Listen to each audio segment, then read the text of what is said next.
और आज ये मेरा सौभाग्य है कि मैं आपकी मुलाकात इस बहुत ही काबिल कलाकार के साथ करवाना चाहती हूँ। आपका नाम शोभा जोशी है और हमारे स्टूडियोज़ में आई हुई हैं। बहुत जल्द इनके यहाँ पे बहुत ही ज़बरदस्त धमाकेदार कॉन्सर्ट भी होने वाले हैं, तो आइए कार्यक्रम में उनका स्वागत करें। शोभा जी, हमारे प्रोग्राम में आपका बहुत बहुत स्वागत है। Thank you very much Seema ji and नमस्ते दर्शकों को मेरा नमस्ते। आपका ये बहुत ही खूबसूरत गीत हमने हमसे दिखाया जी, इसके बारे में कुछ बताइए।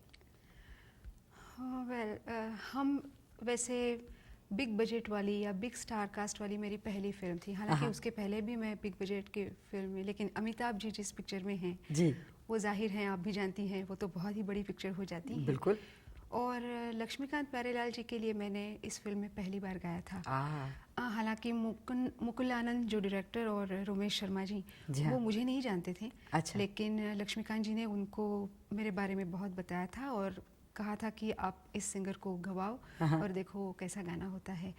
And it was very nice of Mukul Anand ji and Romesh Sharma ji की जब रिकॉर्डिंग ख़त्म हुई तो वो मुझे बताने आए थे कि you have sung beyond our expectation. ये तो बड़ी अच्छी बात है। और वो गाना, हालांकि जुम्मा चुम्मा भी उसी फिल्म में गाना है, जी हाँ। तो सारी पब्लिसिटी उस गाने के लिए ज़्यादा हो रही थी और मेरा गाना वैसे थोड़ा साइड ट्रैक किया था। लेकिन फिर भी इस गाने के चाहने वाले तो बहुत हैं। हाँ, तो वही मैं कहना चाहती हूँ आपको कि वो गाना दर्शक सुनने वालों ने, श्रोताओं ने उस गाने को पॉपुलर किया। बिल्कुल। हालांकि उसको पब्लिसिटी प्रोड्यूसरों ने बिल्कुल नहीं दी थी। जी हाँ। लेकिन श्रोताओं ने वो गाना मेरा पॉपुलर किया। So I am very much thankful to my audience.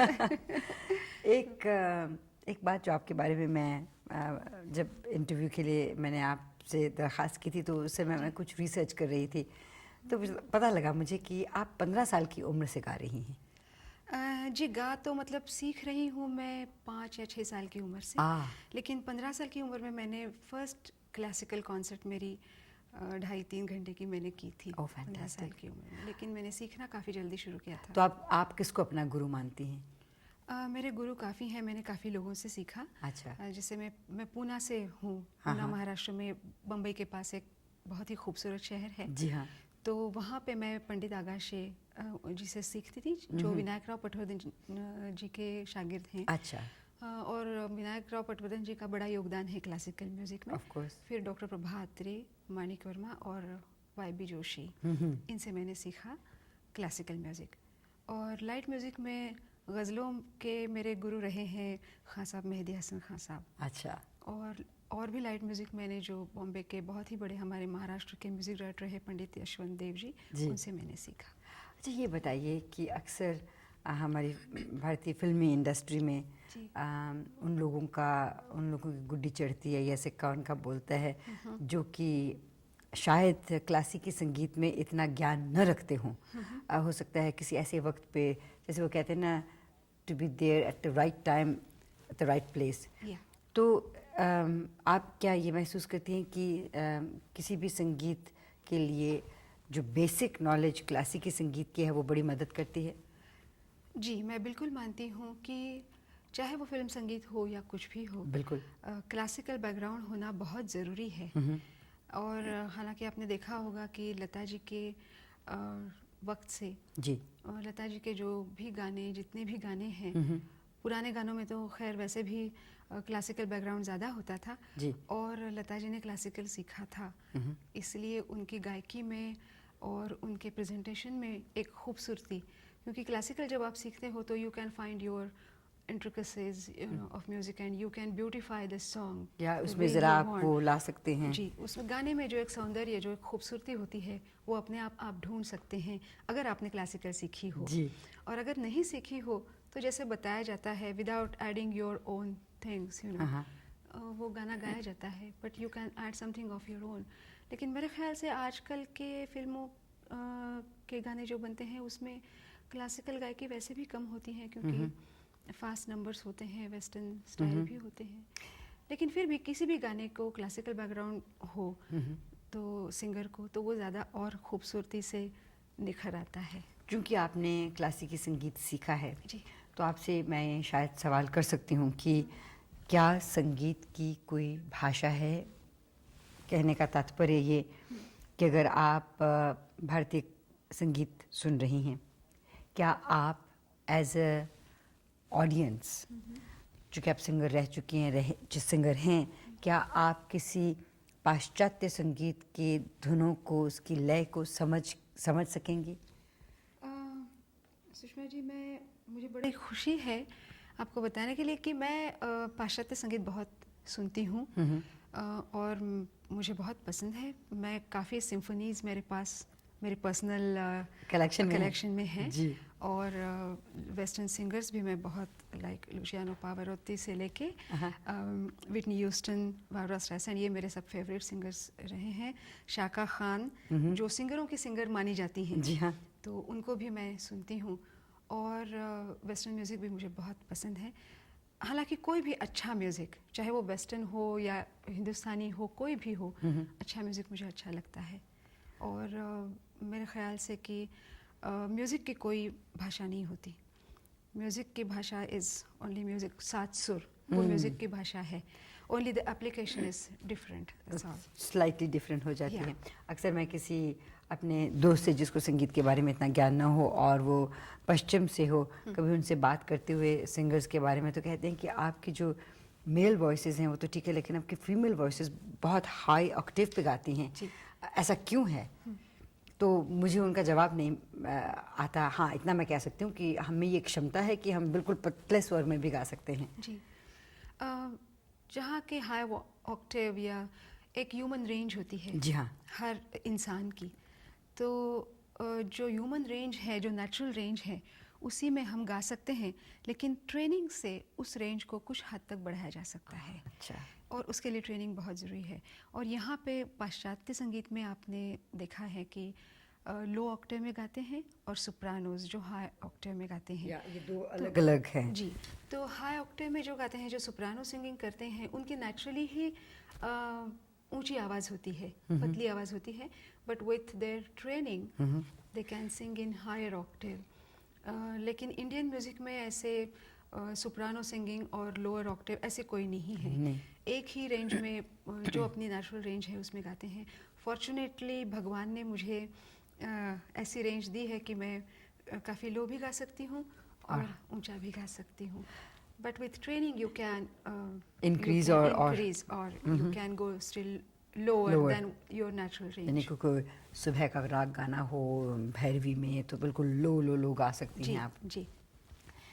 तो आइए आपको ले चलते हैं आपकी फिल्मी दुनिया की तरफ, जिसने बड़े बड़े लोगों को की सिंगिंग को कुछ किसी हद तक बर्बाद भी किया, क्योंकि जो प्योर सिंगिंग है उसको तहस नहस करके रखा है। मैं ये जानती हूँ कि भारतीय फिल्म इंडस्ट्री में बहुत काबिल म्यूज़िक डायरेक्टर्स हैं। आपने लक्ष्मीकांत प्यारेलाल का नाम लिया, अपने ज़माने के शंकर जयकिशन बहुत ही काबिल संगीतकार रहे हैं। ओ.पी. नैयर ले लीजिए आप, नौशाद साहब को ले लीजिए, या आजकल के मैं बड़े प्यार से उनको चोर कहती हूँ, पप्पी लहरी साहब को ले लीजिए।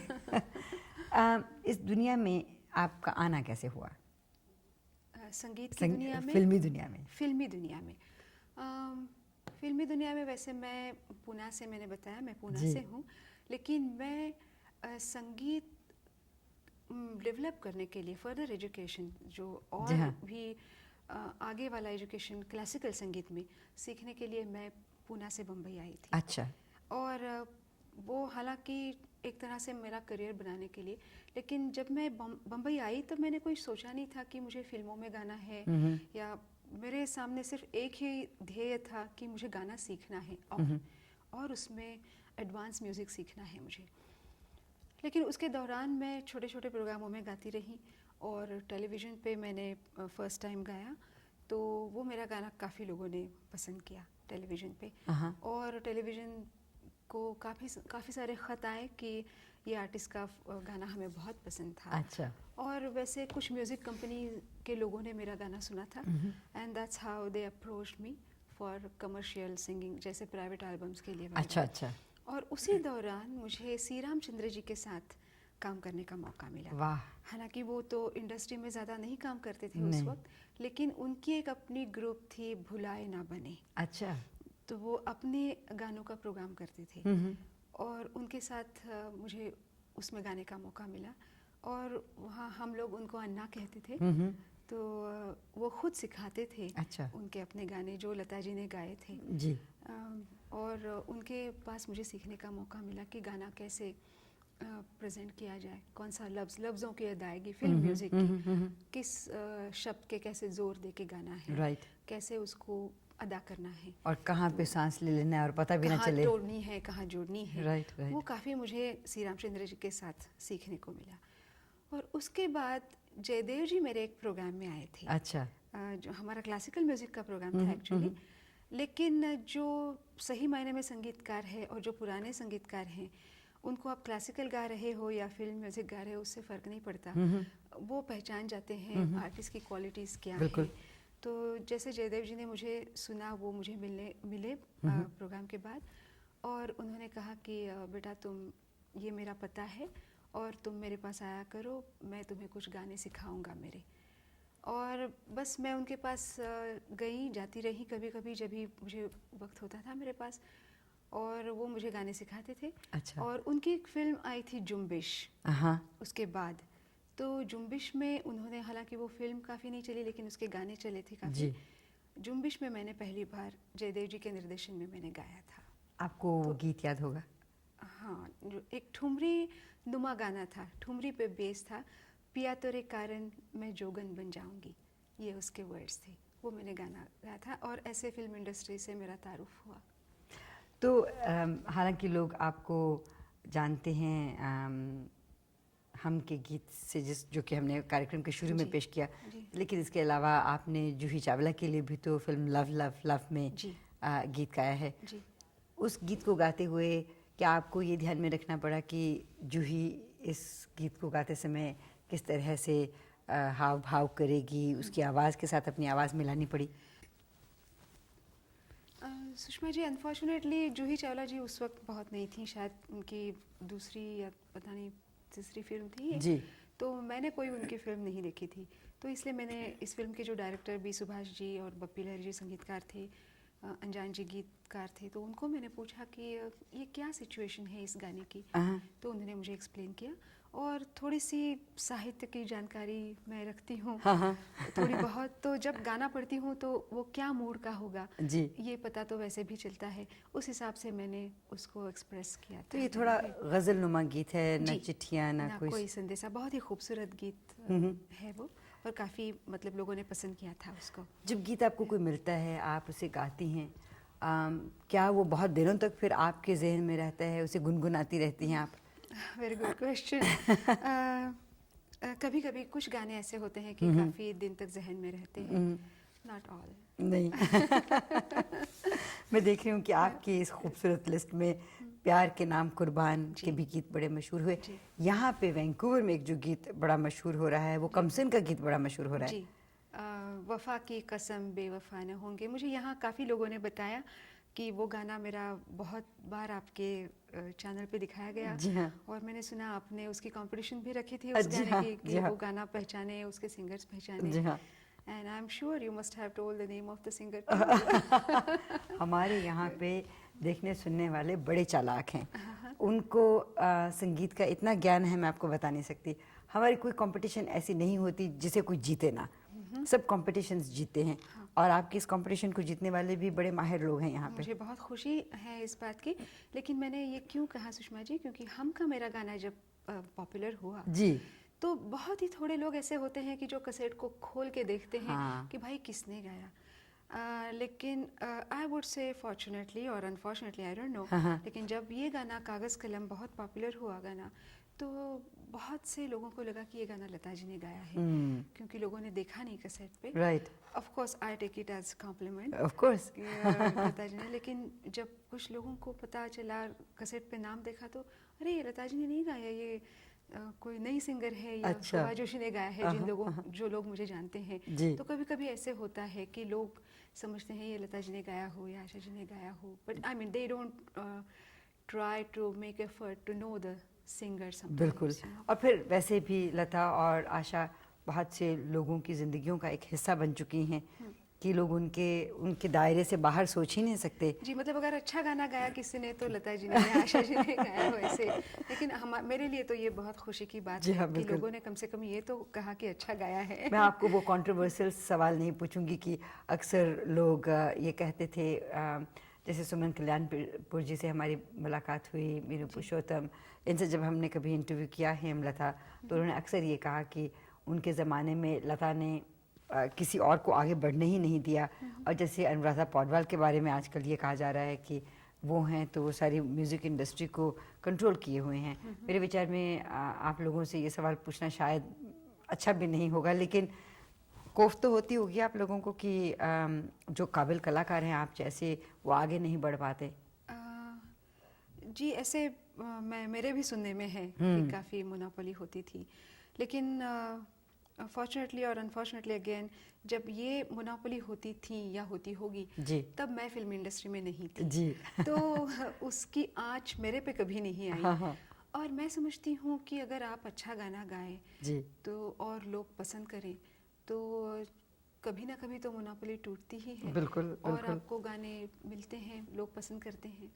दो ऐसे गीत हैं आपके जो मुझे बड़े पसंद हैं। एक तो पापी देवता का गीत मुझे काफ़ी अच्छा लगा, एक बेचैन का गीत। जी, पापी देवता का जो जया प्रदा जी पे फिल्माया गया है, जी हाँ। था, वो भी बहुत ही खूबसूरत लक्ष्मीकांत प्यारेलाल जी का म्यूज़िक था। और बेचैन तो अभी की फिल्म है, महेश किशोर जी का म्यूज़िक है उसमें। वो भी बहुत खूबसूरत गाना, और वो मेरे साथ शायद सुदेश भोसले जी ने गाया था, और वो भी बहुत पॉपुलर गाना हुआ है। आप अपने दर्शकों को ज़रूर दिखाएं। ज़रूर दिखाना चाहेंगे हम। यहाँ पे मैं आपसे एक और सवाल पूछना चाहूँगी कि संगीतकार और गायक, गायिकाएँ, इनका आपस में एक बड़ा ही नज़दीकी रिश्ता होता है, क्योंकि जो गीत एक डायरेक्टर एक संगीतकार को समझाता है, उसकी परिभाषा फिर संगीतकार अपने गायकों से चाहता है। तो एक संगीतकार का और एक गायक का आपस में नज़दीकी रिश्ता बड़ा ही ज़रूरी है, ताकि उसकी बात को समझकर उसी के अंदाज से गीत गा सके। अभी मैं आपको नज़दीकी रिश्ता मतलब प्रोफेशनली। जी हाँ, हाँ, ऑफ कोर्स। तो जी, एक किसी भी संगीतकार के स्टाइल को समझ लेना बहुत ही ज़रूरी है। और एक बार आप उस स्टाइल को हासिल कर लें, समझ लें, तो फिर आसानी रहती है कि जो संगीतकार चाहता है आपके गले से निकालना, उसके लिए सिंगर के लिए बड़ी आसानी हो जाती है। तो वो माइन्यूटली आपको ऑब्जर्व करना पड़ता है, और वो आप तभी ऑब्जर्व कर सकते हैं जब आप ज़्यादा गाने किसी संगीतकार के गाएं। 2-4 गाने गाने से किसी के स्टाइल का इतना पता नहीं चलता। थोड़े से 15-20 गाने के बाद और फिर अपनी एक सोच होती है, अपना एक हुनर होता है, अपना स्किल होता है, टैलेंट होता है, उससे भी आप उस स्टाइल को जल्दी पकड़ में ला सकते हैं। तो आपने इंटरव्यू के शुरू में कहा कि आपको गज़लों का शौक़ है, और आपकी बहुत कैसेट्स भी रिलीज़ हुई हैं, भजनों की भी बहुत सी कैसेट्स रिलीज़ हुई हैं। अभी हाल ही में आपका एक भजन भी हम दिखा रहे थे। गज़लों में मेहदी हसन साहब से मुतासर हैं आप, और इसके अलावा आप जब कोई गज़ल गाती हैं तो क्या उसमें संगीत आप खुद अपना ही देती हैं, या आपको शौक़ है, या किसी और संगीतकार की मदद लेती हैं? मैं अपना संगीत भी, जैसे इंतखाब एक मेरा गज़ल का एल्बम है जी, उसमें म्यूज़िक डायरेक्शन मेरा है। अच्छा। फिर भजन सरिता मेरी कैसेट है जी, उसमें भी म्यूज़िक डायरेक्शन मेरा खुद का है, हाँ, हाँ। कंपोजिशन सारी मेरी हैं। लेकिन मैं अपने आप को रिस्ट्रिक्ट कभी नहीं करना चाहती, क्योंकि हर एक की सोच अलग होती है, हर एक का एक वे ऑफ एक्सप्रेसिंग अलग होता है। बिल्कुल। तो वो मैं सारे एक्सप्रेशंस अपने गले से निकालना चाहती हूँ। तो मैं सब के, जैसे फिल्मों में मैंने कभी म्यूज़िक दिया नहीं है, अगर कभी चांस मिले तो मैं ज़रूर दूंगी। लेकिन मैं दूसरों के गाने गाना पसंद करती हूँ। अच्छा। और गाए भी हैं मैंने। और अपना म्यूज़िक मैं शायद इसलिए दे सकती हूँ क्योंकि मेरी क्लासिकल बैकग्राउंड है। और मेहदी साहब के साथ मैं प्राउडली आपको कहना चाहूँगी, I am proud of it, कि मेहदी साहब के साथ I am the first Indian artist. अच्छा। हिंदुस्तानी मैं पहली कलाकार हूँ जो मेहदी साहब के साथ मैंने रिकॉर्डिंग किया है गज़लों की एल्बम, और उनकी अपनी कॉम्पोजिशंस। बहुत अच्छे। लेकिन वो अभी तक रिलीज़ नहीं हो पाई है कुछ टेक्निकल प्रॉब्लम्स की वजह से जी। लेकिन जब भी रिलीज़ हो जाएंगी तो मुझे बहुत खुशी होगी, और लोग भी उसको बहुत पसंद करेंगे। बहुत अच्छी एल्बम बनी है इंशाल्लाह। ये बताइए कि आप तो साइकोलॉजी में BA ऑनर्स किया है जी, तो ये संगीत की दुनिया में आप कैसे चली आई? संगीत को तो मैंने बचपन से ही सुषमा जी सीखा था। मेरी माताजी, मेरे पेरेंट्स इसके लिए कारण हैं, क्योंकि मेरी माताजी ने मेरे मेरे हुनर को जाना। और मेरे टीचर्स जो नर्सरी स्कूल से मैं गाती थी, शायद मैं 2.5-3 साल की थी तब से मैं गाती थी। अच्छा। और नर्सरी स्कूल से मेरे रिपोर्ट्स प्रोग्रेस बुक में लिख के आता था कि बहुत अच्छा गाती हैं। तब लता जी, आशा जी के जब पॉपुलर सॉन्ग्स होते थे, अब वही गाती थी? जी वही मैं गाती थी, क्योंकि उस वक्त तो उस साल जो कान पे पड़ पड़ता जाए था तो वो वही गाते थे हम लोग। तो मेरी माता जी ने भी परखा मेरे हुनर को और उन्होंने मुझे गाना सिखाना शुरू किया। वो भी खुद क्लासिकल सीखी हुई थी। अच्छा। अपने शौक के लिए गाती थी। तो मैंने गाना तो सीखना बहुत बचपन से शुरू किया? जी हाँ। शुरू किया। और बस मेरे एजुकेशन, लेकिन मेरे फादर की इच्छा, क्योंकि मेरे फादर के और मेरे मदर के घर में सारे डॉक्टर्स थे जी, और ऑल एजुकेटेड पीपल, तो my father wanted me to be at least minimum graduate, you know, do my graduation.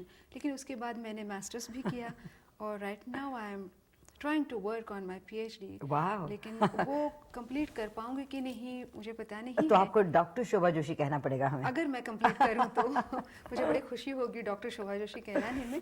लेकिन मेरा my performances are first, you know, दे उसके लिए प्रायोरिटी मेरी पहली है। और अगर ऐसे जाते जाते हो पाया तो नथिंग लाइक इट। शोभा जोशी आगे चल के अपने आप को कैसे लोगों के दिमागों में रहना चाहती है? क्या चाहती है कि लोग उसे किस तरह से याद करें? बस लोग मुझे एक अच्छे सिंगर की हैसियत से पहचाने, चाहे वो मेरा क्लासिकल गाना हो। आई एम फॉर्चुनेट कि भगवान ने मुझे अच्छी आवाज़ दी। इसके लिए मैं भगवान का हमेशा शुक्राना अदा करती हूँ। फिर मेरे पेरेंट्स, जो उन्होंने मेरे गुण को परखा जी। और उन्होंने मुझे गाना सिखाया। और ज़िंदगी में मैं गाने को अपनी रोज़ी रोटी बनाऊं और अपना डिसीजन मैंने अपने आप लिया ये कि मैं गाने में करियर बनाऊं, उसको उसने सपोर्ट किया। राइट। और तो मेरे पेरेंट्स की मेरे और उनका आशीर्वाद मेरे पे बहुत है। और मेरे गुरु, जिन्होंने मुझ पे बहुत मेहनत की। आज जो भी मैं, शायद मेरा नाम हर घर में नहीं, हर घर तक शायद नहीं पहुंचा हो, लेकिन जो भी गुरुओं ने मेरे पे मेहनत की है उससे मेरा कॉन्फिडेंस बहुत बढ़ गया। और मुझे पता है कि जो भी काम मुझे मिलेगा उसको मैं परफेक्शन से पेश करूं और अच्छी तरह से पेश करूं। तो मैं इतना ही लोगों से उम्मीद रखती हूं कि लोग मुझे एक बहुत अच्छे कलाकार, बहुत अच्छे सिंगर की हैसियत से याद रखें। That's all. हम अपने देखने सुनने वालों को बताना चाहेंगे कि हमारी नज़रों में शोभा जोशी एक बहुत ही काबिल कलाकारा हैं। उनके कुछ गीत हमने अपने इसी स्टूडियो में रिकॉर्ड किए हैं, जो कि आज के इस कार्यक्रम में हम पेश करना चाहते हैं। और आपने वक्त निकाल के हमसे बात की, उसके लिए हम आपके तहे दिल से आभारी हैं।